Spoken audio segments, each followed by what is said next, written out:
Boa tarde a mais uma reunião pública doutrinária da FABEM, da nossa Casa FABEM, Fraternidade Espírita Adolfo Bezerra de Menezes. Sejam todos muito bem-vindos. Gostaria de pedir para lembrarem de diminuir os celulares. E vamos pedir nesse momento para a Alessandra fazer a nossa leitura preparatória. Vai, Alessandra. Boa tarde a todos. Do livro Caminho, Verdade e Vida, psicografia de Francisco Cândido Xavier, pelo Espírito de Emmanuel. A lição é Pretensões. Lição 138. Eu plantei, Apolo regou, mas Deus deu o crescimento. Quem disse isso foi Paulo, em Coríntios, capítulo 3, versículo 6.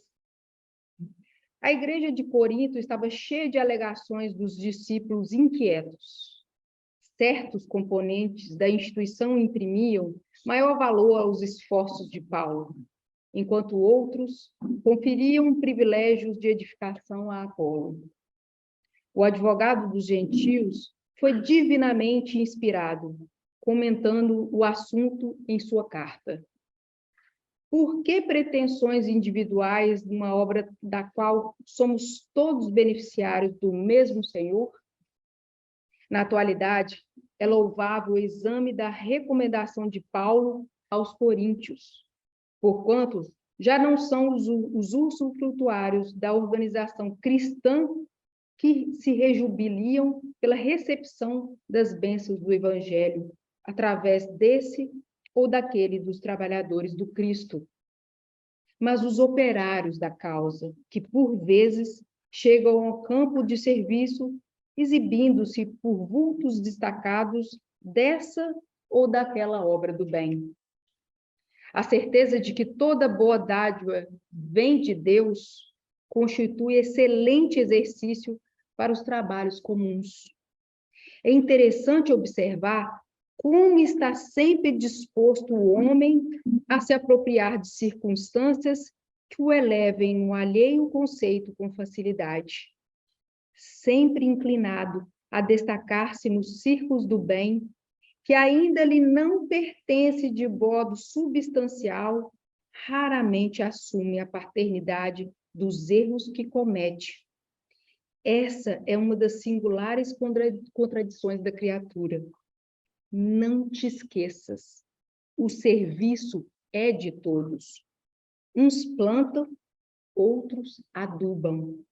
Vive contente no setor de trabalho confiado às tuas mãos ou à tua inteligência e serve sem pretensões, porque o homem prepara a terra e organiza a semeadura, por misericórdia da providência, mas é Deus quem põe as flores nas frondes e concede os frutos segundo o merecimento.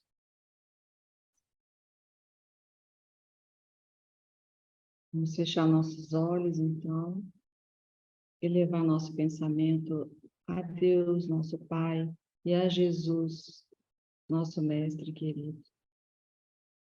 Mestre Jesus, abençoe, Senhor, a nossa Casa FABEM, a nossa reunião, que sempre nos renova para mais uma semana de trabalho, de aprendizado na nossa encarnação. Obrigado, Jesus, por essa harmonia, por essa paz que sentimos aqui, Senhor. Obrigado, Senhor Jesus, pela doutrina espírita que nos esclarece, nos conforta, nos dá esperança. Pedimos, Jesus, que abençoe o nosso palestrante, que ele possa ser intuído, Senhor, e nós possamos absorver todas as lições dessa tarde. Obrigado, Mestre Jesus, obrigado à espiritualidade amiga que nos recebe, que nos ampara todos os sábados. E assim iniciamos a nossa reunião.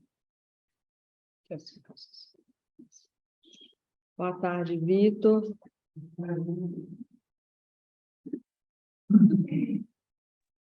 Boa tarde. Sim. Pessoal, o Vitor, ele é de Uberlândia, trabalha ativamente na divulgação do Evangelho. Ele é um jovem de 23 anos, tá certo, Vitor?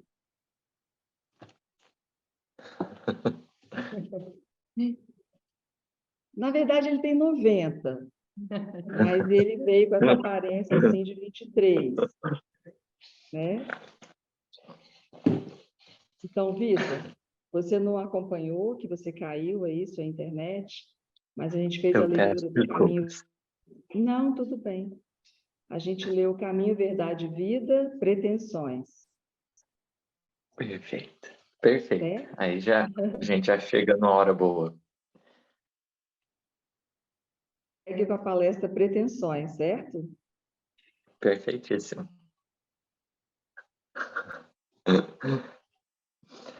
Tá, vamos lá. Desde já, gostaria de agradecer a oportunidade de estar aqui nesta tarde de hoje, junto a vocês, encarnados, desencarnados, presentes, aqueles que estão online. É sempre um prazer para o nosso coração pensar sobre a mensagem de número 138 do livro Caminho, Verdade e Vida, intitulada Pretensões.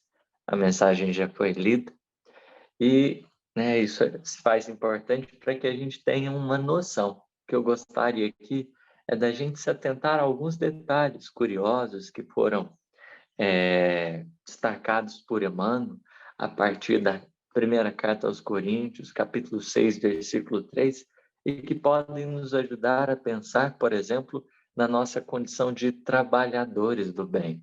Os objetivos que a gente tem, a maneira que a gente se coloca diante do trabalho, as pretensões que muitas vezes nutrimos em relação àquilo que a gente pode fazer ou não pode fazer. Então, nosso intuito aqui é de pensar detalhes, de explorar a riqueza e a beleza espiritual daquilo que Emmanuel propõe. E para que a gente faça isso de uma maneira assim muito simples, mas significativa, Como sempre a gente sempre começamos pelo título, mas eu vou começar pelo versículo para que a gente possa entender um pouquinho mais dessa relação, pretensões, A gente precisa pensar direitinho o que seria isso.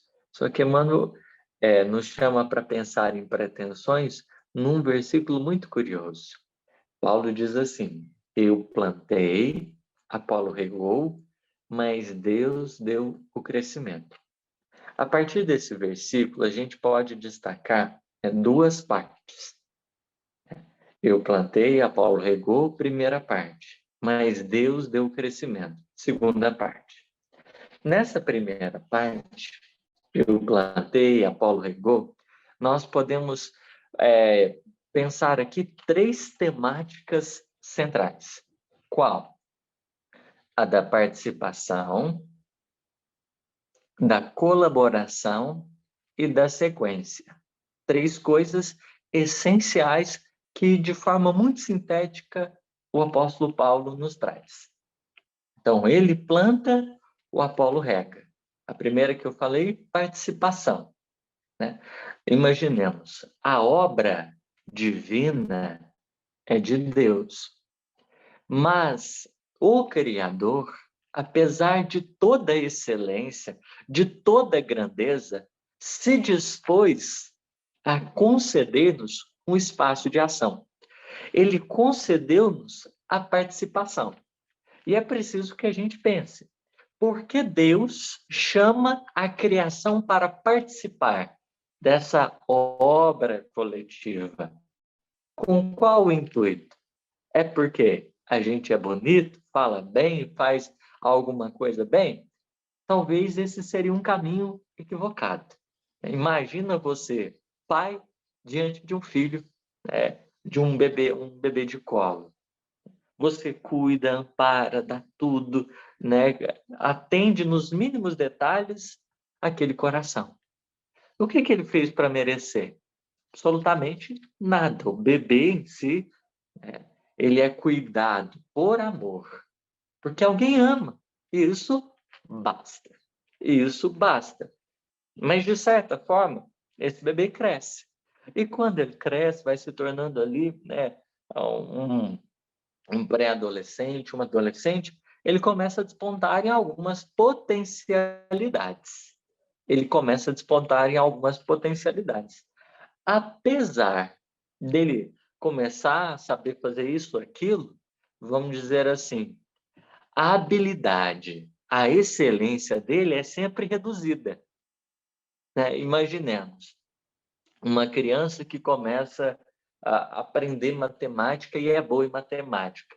Está lá no ensino fundamental e é boa, né? Nossa, você olha assim e desponta diante dos seus colegas, né? Se for observar, o conhecimento dela, por mais que seja apreciado na idade que ela está, pela facilidade que ela tem, diante do conhecimento geral, diante das pessoas, talvez essa mesma criancinha admirada, ela seja considerada ainda iniciante no tema. Ela é considerada boa em relação à idade dela, mas não em si por causa da excelência, da grandeza do conhecimento, mas pela desenvoltura para aprender, para transmitir aquilo ali.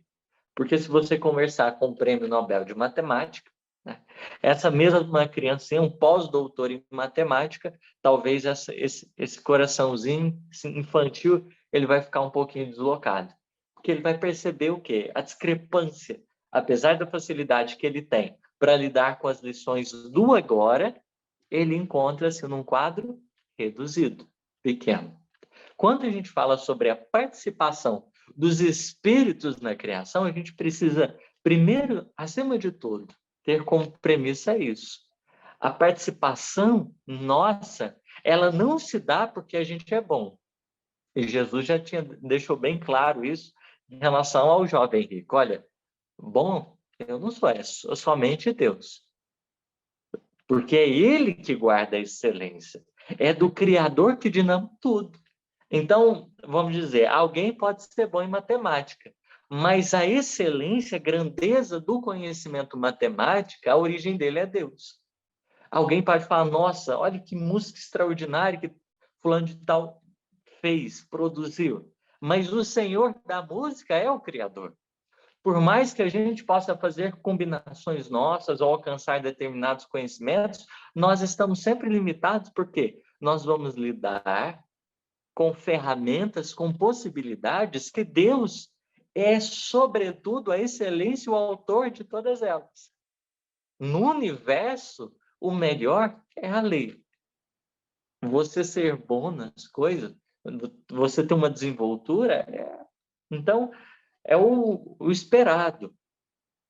Mas essa nossa participação, ela não se dá, vamos dizer, pelo menos que a princípio a gente poderia dizer, devido à nossa qualidade, devido à nossa condição. É aquele pai, aquela mãe que tem uma empresa e que chama o filho para trabalhar nela. Vai chamar para trabalhar por quê? Pelo desejo de ficar junto, pelo desejo profundo de partilha, pelo desejo, o anseio profundo, né, de estar ali dividindo o espaço.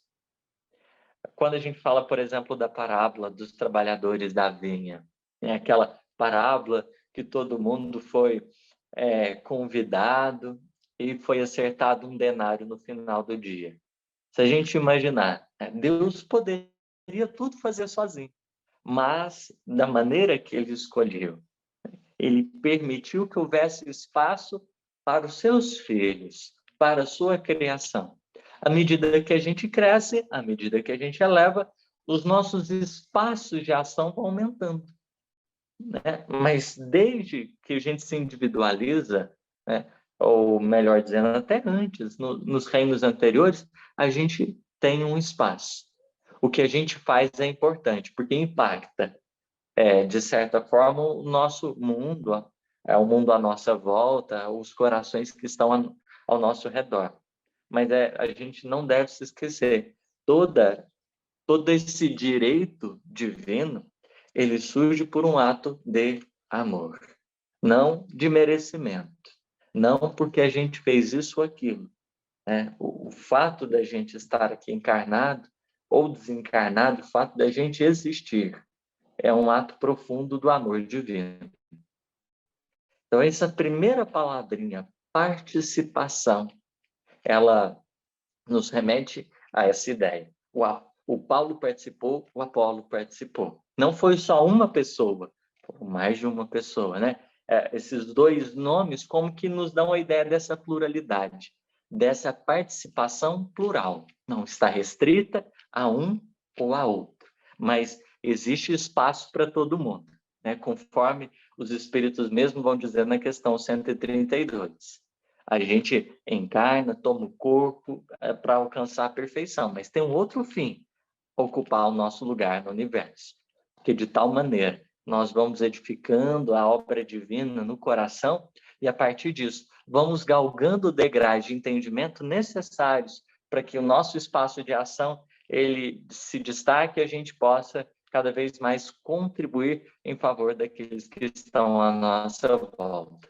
Essa participação plural que acontece, em que Deus inclui a todos. O próprio Emmanuel ele vai comentar esse mesmo versículo em outra mensagem. Ele vai dizer assim: nada de personalismo na lavoura dissolvente do espírito, depois do esforço de quem planta, a quem regue, quem cuide e tudo mais. Ele vai mostrar essa pluralidade, não só, de certa forma, da participação, mas das ocupações também. Tem gente que vai atender a um trabalho, tem gente que vai atender a outro, tem gente que vai atender a outro, e não é hierarquia de trabalhos, não é sobreposição. Qual o trabalho mais importante? Todos, porque todos vão servir de igual modo para uma construção conjunta e comum. Todos são necessários. Da mesma forma que o Paulo, né, ele vai pensar sobre isso quando ele fala do corpo do Cristo. Nós somos partes do corpo do Cristo. E aí ele lança a mão da metáfora, né, que existem os membros.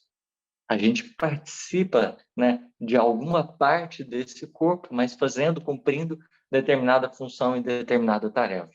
Não é sobreposição. Somos chamados a participar, somos chamados a estarmos juntos, mas não somos medidos na importância pela posição em si, mas antes pela disposição e comprometimento com a tarefa. Comprometimento com a tarefa. É justo que a gente não se esqueça disso. Mas, quando a gente pensa nessa pluralidade de serviços, a gente precisa lançar mão da ideia da colaboração. Porque enquanto corpo, enquanto, né, vamos dizer, fazendo partes dessa unidade de trabalho, a gente vai ocupando os postos aí, só que a nossa atividade ela nunca se dá em plano isolado. Por isso que quando Emmanuel fala de personalismo dissolvente, ele nos chama a atenção para o quê? Para essa questão dessa nossa centralização de trabalho. Como existe colaboração, todos os trabalhos são importantes e, portanto, todas as pessoas igualmente são importantes em todo esse processo. A ideia da colaboração nos ajuda a entender que a questão não é bem o que eu faço, mas o quanto de harmonia eu consigo produzir no trabalho que eu faço. Porque, às vezes, a gente, né, veste um santo e deixa outro pelado. A gente cobre um lado e descobre do outro. Porque a gente resolve, às vezes, o nosso pedaço, né, e não se atenta que é como se fosse aquele joguinho de Lego que a gente, né, como que conectando as pecinhas. se a gente não deixa um pedacinho favorável para o outro, né, a gente pode não favorecer essa continuidade. Porque Paulo também está falando de continuidade, também está falando de sequência. Como assim? Imaginemos, tem alguém que vem e faz uma coisa. Depois desse trabalho, vai existir alguém que vai atuar de uma outra forma, colaborando com outra coisa. Então, todo mundo faz uma coisa, né? Cada um da sua maneira, do seu modo. Né? O trabalho que tem para fazer não é igual para todo mundo. Existem as tarefas, as possibilidades de trabalho, de realização, que não são iguais. E elas se interconectam pela ideia da sequência. Né? Se o Paulo não planta, o Apolo não tem como regar. Ou se regar, ele não vai ter o proveito justo. É preciso que a gente considere isso também. Essa noção de sequência. Está todo mundo conectado. O que eu faço vai interferir na forma do outro fazer. Alguém faz uma coisa, o outro vem e faz outra, né? E a maneira que a gente vai se dispondo a participar vai permitindo a continuidade. A gente deve, na nossa tarefa, preocupar não só no que a gente está fazendo, mas se como o que a gente está fazendo, né, o que vai articular em torno de nós, como que vai impactar a obra. Porque se a gente parar para pensar, imaginemos, alguém vai fazer uma sopa, e aí tem pessoas que vão ficar responsáveis por cozinhar os ingredientes, outros para prepará-los, né? Outros para descascar, outros para organizar a cozinha. Se não existe uma harmonia entre todos, se o que eu faço, né, para além do que precisa ser feito, eu não entendo o que pode ser melhorado em favor do bem comum, a gente vai acabando o quê? Criando alguns empecilhos e algumas barreiras para a própria harmonia, porque aí o outro, às vezes, vai ter que desgastar-se mais, vai ter que doar-se mais, né, para, às vezes, corrigir determinadas, né, ações que a gente teve e que, por mais que a gente tenha, entre aspas, feito a nossa parte, a gente acabou não ajudando ali da melhor maneira. A gente deve entender que o nosso trabalho não é uma ação isolada, é um trabalho em conjunto, é um trabalho comum. E nesse trabalho comum, onde a gerência divina nos observa os passos, nós somos convocados a ter a atenção a essa participação, a essa colaboração, a essa sequência, mas sobretudo, a segunda parte daquilo que Paulo propõe. Mas Deus deu o crescimento. Deus deu o crescimento. Paulo escolhe uma conjunção adversativa, mas. Quando a gente vai observar, né, a estrutura da língua portuguesa, o mas ele tem uma função muito interessante. Uma função muito interessante. Eu diria que, linguisticamente, essa frase, ela talvez poderia ter um erro linguístico, mas não vem ao caso aqui. Mas quando a gente pensa, por exemplo, no valor que o mais tem na argumentação, na construção de um argumento, ele redireciona a força argumentativa. Vamos dizer assim, ele redireciona o olhar. Então, a gente estava pensando em Apolo, a gente estava pensando em Paulo, cada um fazendo uma coisa, cada um ajudando de um jeito.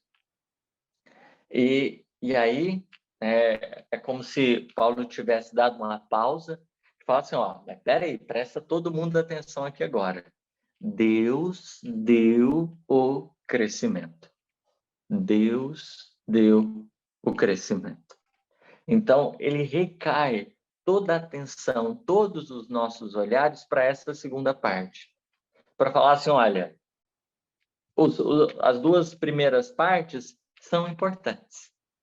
Mas tem uma que a gente poderia dizer que a gente deve ter uma atençãozinha especial. Uma atenção especial. Qualquer um pode plantar, vamos dizer assim, qualquer um pode regar. Mas em relação ao crescimento, tem alguém que a gente deve prestar atenção: o Criador. Porque dado o crescimento, nenhum outro ser pode fazer. É Deus que faz crescer. Então, o Criador, ele ocupa uma posição central na criação. Porque ele nos chama para participação, mas ele é o motor que permite que todas as coisas aconteçam. É ele que dá o crescimento, porque é o pensamento de Deus a se manifestar na criação, que a gente chama de lei do progresso. Essa ação que impulsiona todas as coisas para se desenvolver só vai para frente quando Deus avalia, quando Deus assina embaixo, quando ele, vamos dizer assim, confirma. Porque os nossos projetos, as nossas ações, por mais bem intencionadas, elas vão alcançar o êxito, se de certa maneira, o pensamento divino nos permitir, de certa maneira, investir nas nossas ideias, investir nos nossos propósitos.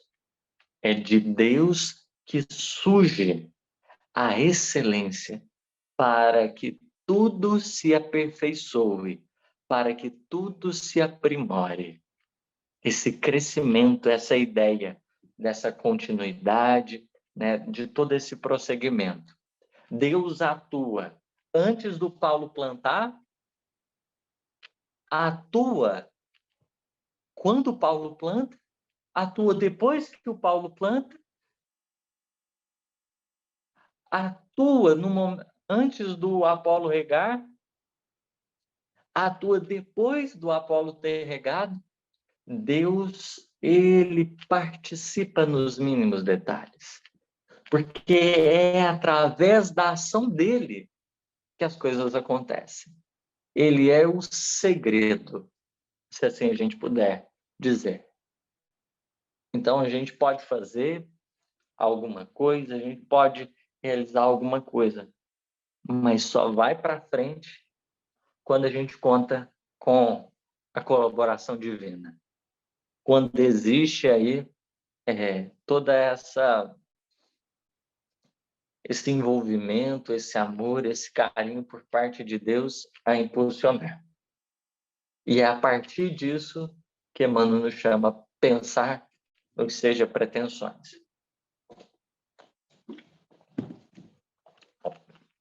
Porque, às vezes, a gente está querendo fazer a nossa parte, a parte do outro e a parte de Deus.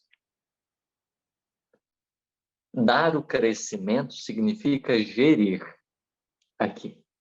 É Deus quem gerencia todas as coisas. Porque até para o Apolo fazer, antes Deus precisa ter realizado alguma coisa. Alguém faz, Deus gerencia, abrindo espaço para outro fazer. É sempre Deus intercalando-nos, como a ajudar-nos a nós, principalmente nós que ocupamos uma condição ainda de filhos que a gente, brincadeiras à parte, a gente é meio custoso. Então, a gente ainda não consegue fazer direitinho, né? O pai precisa estar ali supervisionando. Porque chega um ponto, na condição de espírito puro, que a gente está tão afinado com a obra divina que a manifestação dos desígnios superiores se dá num plano de afinidade perfeita. A gente age com Deus. Nesse momento, a gente colabora, Deus colabora, e a partir disso, a gente vai tendo a oportunidade de construir, de elaborar. Deus nunca sai de cena, mas ele sempre se mostra presente. Atua para os espíritos, talvez com mais dificuldades na nossa condição, atua auxiliando-nos de maneira mais direta.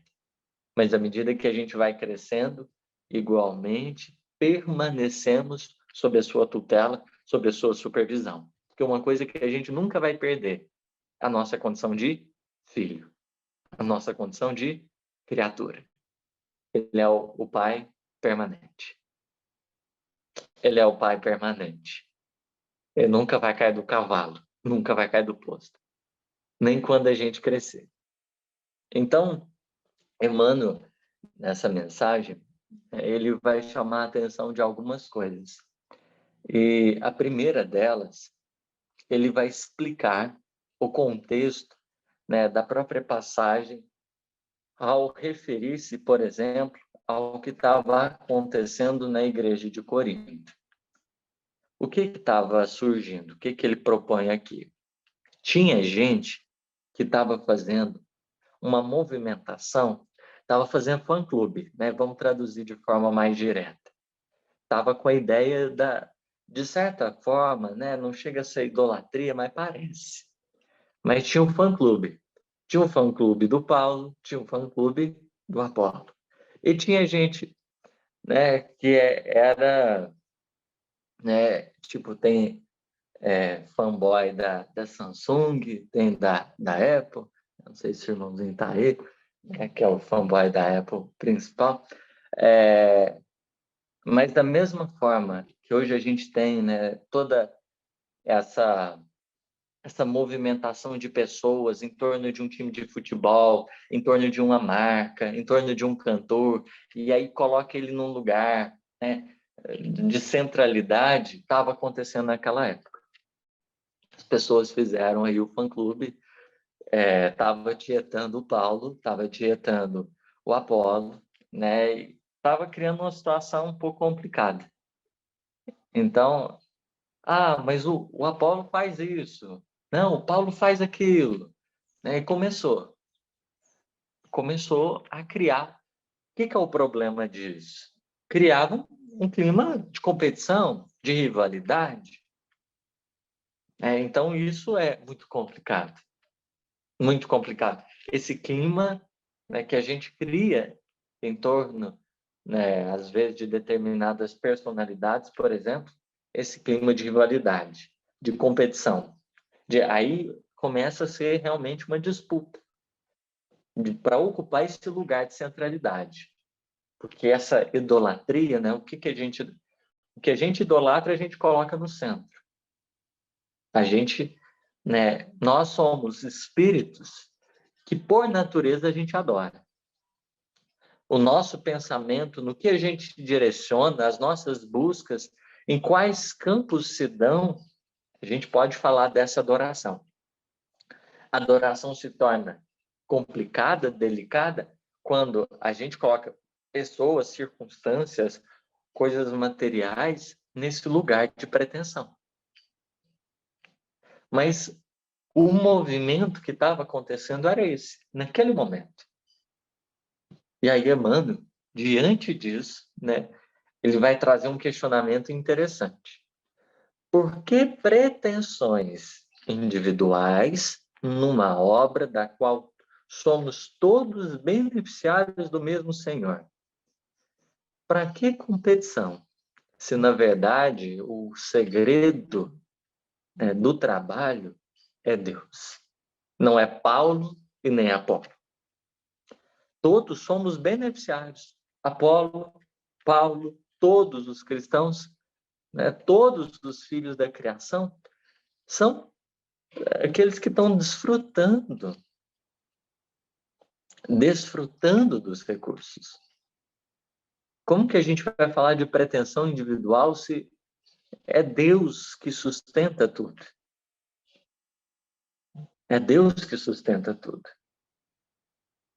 Então, a partir disso, Emmanuel fecha uma primeira parte da mensagem, chamando-nos para reconhecer, olha, para que essa competição? Deus, ele é vamos dizer assim, ele é o início, ele é o final, é o que sustenta, o que preenche, e ele tem nutrido a todos, tem amparado a todos. Para quê? Para a gente se sobrepor? Não, para a gente alcançar o divino equilíbrio. É esse o objetivo da divina providência. Só que aí, depois de trazer essa perspectiva, o que Emmanuel faz? Ele vai falar da atualidade. Então, isso é o que estava acontecendo lá atrás. As pessoas criando fã-clube de Paulo, de Apolo. Né? Tinha os de Tiago, de Pedro, enfim. As pessoas estavam fazendo isso. Só que na atualidade, não os apóstolos, não os trabalhadores, mas as pessoas. Paulo não estava instigando, gente, eu sou maior do que todo mundo. Não, Paulo não estava fazendo isso. Eram as pessoas, a multidão, né? Danada multidão. E aí, na atualidade, o que está acontecendo? Emmanuel comenta aqui que mudou. O que mudou? Ao invés de serem as pessoas que estão promovendo os trabalhadores do bem, aqui Emmanuel vai trazer a questão seguinte, que já não são os usufrutuários da organização cristã, mas, não, ou seja, não são as pessoas, né? Aqueles que se juntam em torno do mestre, a multidão, mas os operários da causa do bem, que por vezes chegam ao campo de serviço exibindo-se por vultos destacados dessa ou daquela obra do bem. Então, agora, quem está se promovendo, as pessoas não estão sendo promovidas pela multidão. As próprias pessoas que estão se promovendo diante da multidão. Então, ele está trazendo aqui o personalismo. A gente está cada vez mais querendo ocupar esse lugar de visibilidade, chamar atenção, se tornar visto. Se tornar visto. E já nos colocando numa condição que não é nossa. Que não é nossa. E aí, Emmanuel, para esse tipo de posicionamento, o que ele propõe? A certeza de que toda boa dádiva vem de Deus constitui excelente exercício para os trabalhos comuns. Tudo de melhor vem de Deus. Então, esse movimento das pessoas quererem se promover, dessa pretensão de ocupar o centro, ela em si, ela é um ato muito infantil, inocente, para não dizer inconsequente. Porque a gente está querendo se colocar como parâmetro, mas espera aí, toda boa dádiva vem de Deus. A gente está querendo ocupar um lugar que não é nosso, é do Criador. É do Criador. Porque a excelência do conhecimento, das habilidades, dos potenciais, é dele. Quem foi extraordinário ao criar a música, ao elaborar o conhecimento, as leis, né, as possibilidades, foi Deus. A genialidade é dele. Né? Vamos dizer assim, alguém chega e sabe muito bem uma matéria. Legal, mas legal a pessoa ter habilidade, mas se a gente reparar, extraordinário é o Criador, que é a causa primária de todas as coisas. Porque ele é verdadeiramente assim, extraordinário para fazer tudo. Ele realmente é infinito em todos os atributos que a gente imaginar. Porque é perfeitíssimo. Jesus foi um dos escultores do planeta Terra. Tudo que ele fez é incrível. Mas ele se apropriou como co-criador. Porque, a priori, Deus é o criador de tudo. Nós somos participantes da criação. No dizer de Paulo, a gente é herdeiro. Então, esse sentimento de vangloriar-se de algo, né? No dizer do Antigo Testamento, a tola vaidade. Porque a gente vai se colocar numa posição de centralidade, né, que é, às vezes, um ato infantil. É um ato infantil. Tem uma passagem, né, acho que atribuem a ela Santo Agostinho. Ele estava querendo entender Deus e ele está numa praia, né? Eu sou péssimo para contar história, ou para narrar alguma coisa. Então, se a história não fosse assim, vocês me perdoem. Mas ele estava na praia e ele estava nessa busca pela compreensão de Deus e tinha uma criança ali, né? Jazem as tradições, tinha uma criança ali e que estava, né, brincando, colocando água do mar dentro do baldinho. Ele pergunta, o Santo Agostinho aproxima e pergunta: o que você está fazendo para a criança? E aí a criança diz: eu estou tentando colocar o mar dentro do meu baldinho. E o Santo Agostinho vai e ironiza a situação, mas você sabe, você não vai conseguir. E a criança, no momento, vai e diz assim: nem você, Deus, colocar Deus dentro da sua cabeça. Porque é algo que está para além do que a gente possa imaginar. Mas a gente sabe, a fonte, a causa primária é o Criador. E aí, caminhando para o final, Emmanuel traz uma reflexão comum. Ele diz assim: é interessante observar como está sempre disposto o homem a se apropriar de circunstâncias que o elevem no alheio conceito com facilidade. A gente mal pode começar a saber alguma coisa para a gente já querer sentar na janelinha. A gente é danado. Sempre inclinado a destacar-se nos círculos do bem comum que ainda não lhe pertencem de modo substancial. Raramente assume a paternidade dos erros que comete. Então a gente quer se apropriar de um bem que não é nosso, mas a gente não quer assumir a paternidade dos erros que a gente comete. O que é assumir a paternidade? Os erros são nossos filhos. Nossos erros são nossos filhos. São criações, são construções nossas. A gente quer assumir o bem. Foi eu que fiz, né? Se for bom, foi eu que fiz. Né? A gente brinca quando você vai visitar um mineiro, pelo menos eu já ouvi de um mineiro, né? Não sei para outras bandas. Mas, às vezes você vai tomar um café e aí tá lá aquela mesa e tudo, aí começa. E aí a pessoa começa a falar: nossa. Aí começa, né, a demonstrar que o que está comendo foi impactante. E aí vai e pergunta: quem que fez? Aí a pessoa da casa fala assim: ó, se tiver ficado bom, fui eu. Se não tiver ficado bom, não fui eu. Foi comprado. Mas a gente tem, por vezes, a dificuldade de assumir a autoria dos erros, das falhas que a gente comete. Dos bens, né, que a gente se apropria e se coloca no lugar de autores, a gente é danado.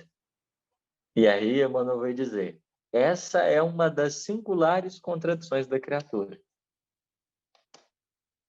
É uma das singulares contradições. A gente se apropria do bem que não é nosso, nos colocamos numa condição que não é nossa, mas a gente não tem condições ainda de reconhecer, né, o nosso degrau de aprendizado. E por isso, Emmanuel acentua: não te esqueças, o serviço é de todos. Uns plantam, outros adubam. Vive contente no setor de trabalho confiado às tuas mãos ou à tua inteligência. E serve sem pretensões, porque o homem prepara a terra e organiza a semeadora, por misericórdia da providência. Mas é Deus que põe as flores nas frondes e concede os frutos segundo o merecimento. A gente faz o esforço de participar, mas é Deus quem traz o milagre, o dito milagre das realizações. a gente faz o esforço de nos transformar, mas a perfeita obra é verdadeiramente uma bênção do Criador para com os nossos corações. O que Emmanuel propõe é reflitamos, olha, o que Deus fez no universo não foi para enaltecer a competição, foi para nos chamar a atenção da colaboração. Porque ele em si, Deus, por mais grande que seja, se dispõe a acolher-nos na nossa pequenez, porque todo trabalho é importante quando nos dignifica e nos ajuda a dignificar aqueles que estão à nossa volta. Obrigado pela paciência, pela misericórdia de vocês, que o Mestre nos ilumine sempre.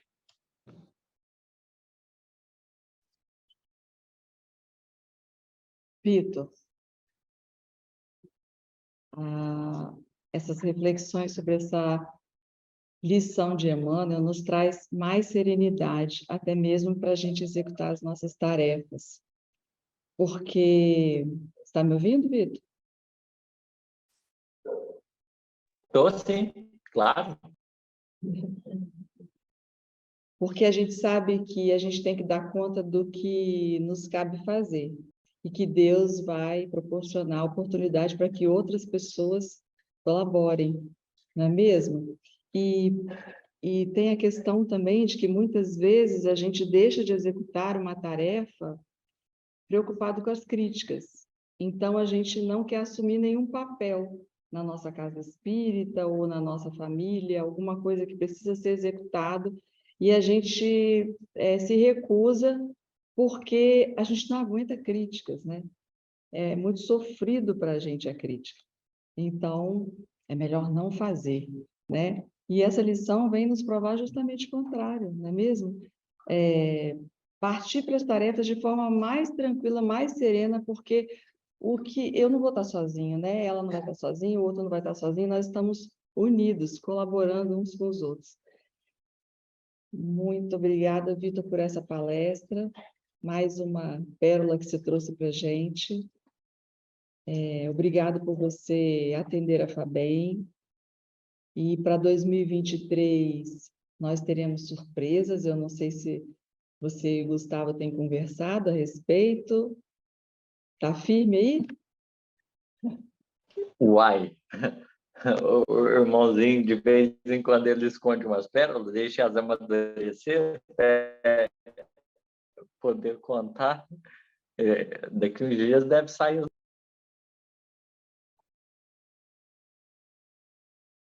Daqui uns dias, ano que vem, teremos surpresas aqui na FABEM, teremos surpresas no Espírito Santo, certo, Vitor?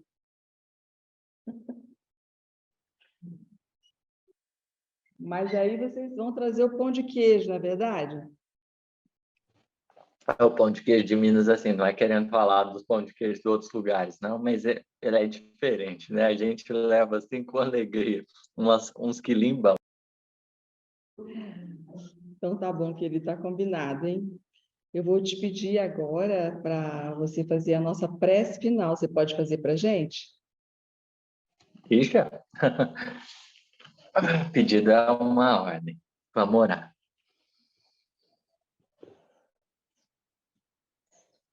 Divino Mestre, bendito condutor das nossas vidas e das nossas almas. É uma alegria estarmos juntos. É uma alegria podermos fazermos parte do banquete celeste.